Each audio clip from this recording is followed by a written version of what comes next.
What's up, everybody? Welcome to Tam Psych Advice. I'm Tamara, and today we're going to talk about INFJs and ENFPs. And why do they mistype with each other? so I'll admit there's something I don't get, and I'm open to why you do get it, and that is, how can two completely different types see themselves or test as each other? Because for me, I have both of these types in a different place in my head, and when I see either of these types, I usually get this very strong feeling. For one, ENFPs usually stand out to me. There's this sort of cookie cutter uniqueness about that type. INFJs, I get this strong feeling inside that's sort of mystical. They're looking in the mirror, and what reflects back to them is someone other than themselves. There's a deep admiration there, a uniting, a deep connection, if you will. I want to be you, and you want to be me. I desire it. I crave it. I want to be that type, not the one that I actually am. Could they find the ENFP more appealing because they've been living in themselves for so long? I find it intriguing that many INFJs do not see the gifts that other people see in them. They almost step around it or over it or don't recognize it, but yet you can see them doing it. Like their incredible introverted intuition, they almost take it for granted that it's there because it's so innate and natural for them, or they don't exercise that gift or pay attention to it. And what's funny is, for me as an ENFJ, I admire INFJs so much that I wish part of them was in me. So for me, it's the opposite. I know I'm an ENFJ, but there's something about the INFJ that I admire. But for some reason, there are some INFJs who really truly believe they are an ENFP. So there's a difference. They look at the ENFP and they think, there's so much about that person that I want to be. When I see them, I see myself. When I look at the traits, the E, the N, the P, the F, all of those combined together, it feels so like me. Some INFJs feel very spontaneous, very all over the place a little bit, and just kind of doing things as they feel. Like they feel this spontaneous, extroverted energy. So when they say that they feel like the ENFP description on the inside, they're not lying. They really do feel that. But there's a lot of J going on, a lot of need for closure, a need for structure, a need for, I'm watching the clock, I'm in this rhythm, this pattern, this timeline, these rules. And although they may not relate to the perfectionist that's always talked about when you talk about an INFJ, there's still a lane of wanting to get things right, a lane of wanting to elevate, to take things to the next level, to tweak things, to make it really, really good. They have that element within them. I totally get the, hey, I'm not an Enneagram 1, because that's a whole nother story. But there is something unique about INFJs, and there's something unique and special about ENFPs. But my own little weird way of doing Myers-Briggs, which seems to be very different from other people, I sort of developed my own rhythm for it as an ENFJ. I see a whole picture, and the INFJ is nothing like the ENFP, other than they are both NFs in temperament. Is this seeing oneself as the other a form of projection? For some INFJs, there's a feeling of respect and approval when it comes to the ENFP. There's an admiration for their abilities and qualities, like their warmth and enthusiasm, their empathetic and caring nature, their creativity, and strong people skills, because ENFPs can relate very well to others. They can think abstractly. ENFPs call themselves disorganized.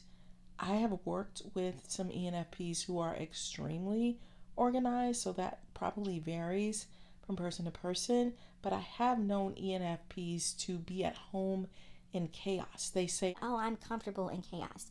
I can work my way through a big spider web, no problem." INFJs comfortable in spider webs? Nah, I don't think so.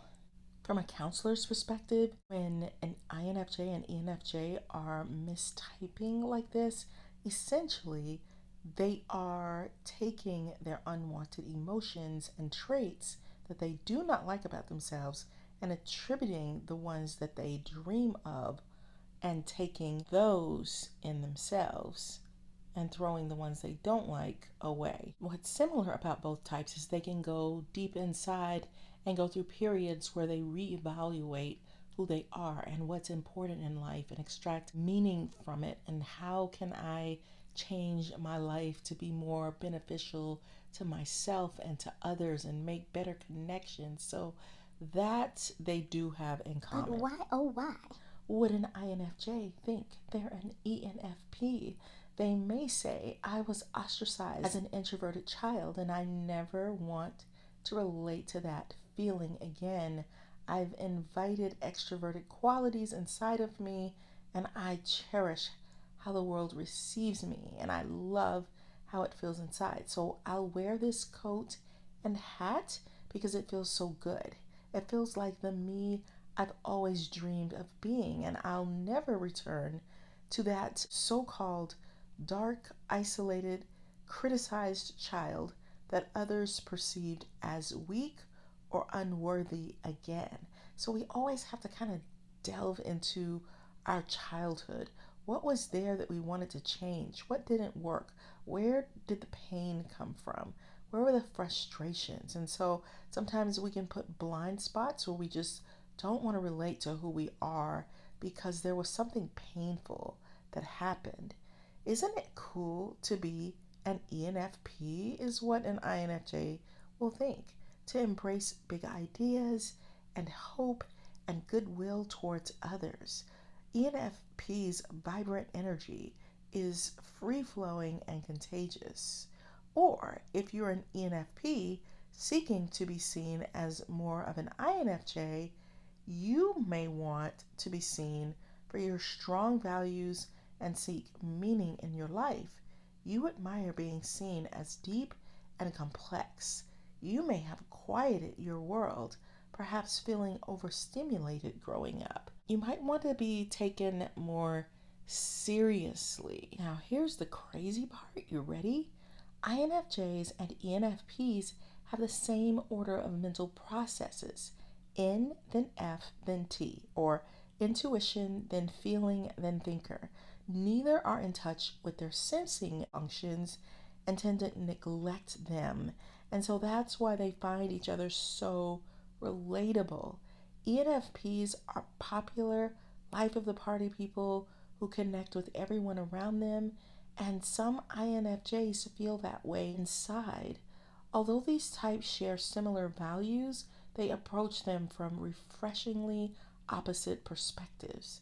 Both types focus on expressing the emotional impact of a situation while remaining empathetic to each other. Do you think that an ENFP looks like an INFJ and that they're really similar? Or do you think that they are totally different? Have you learned to have a sense, an inner knowing of which type is which just by being around them? Seamus Heaney says, the true and durable path into and through experience involves being true to your own solitude, true to your own secret knowledge. So no matter who you are or who you choose to be unequivocally yourself. And if you just so happen to be crushing on either of these types, the INFJ or the ENFP, you'll definitely want to check out my book, Flip the Script on Love, so that you can brush up on your love skills. And I'm writing it from an ENFJ perspective. I promise it will help you to make your love life better.